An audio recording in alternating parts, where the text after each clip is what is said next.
I was married a couple of years ago, and I got into some not so good situation, and I ended up divorced my wife. And what happened is that due to, it was not a good marriage, and we fell apart, and I applied for asylum due to sexual orientation, given the country I'm from, that is, very close, among other things. Where are you from? Jamaica.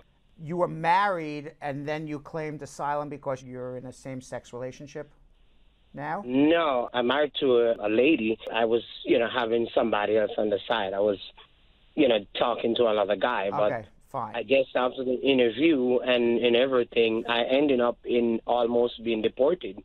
So the case went to trial, and the judge, even though I had proof, my spouse then, the guy who I was talking to, he didn't come to court. So what happened is that the judge ended up just gave me a withholding of removal. Right. So I was asking if anything can be done with that case.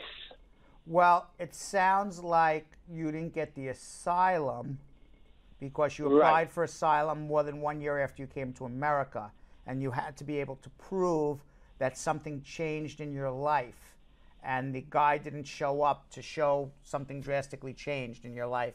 So that's probably why. Certainly we can take a look at the records. I don't know for a fact that's what happened. I'm just suppositioning.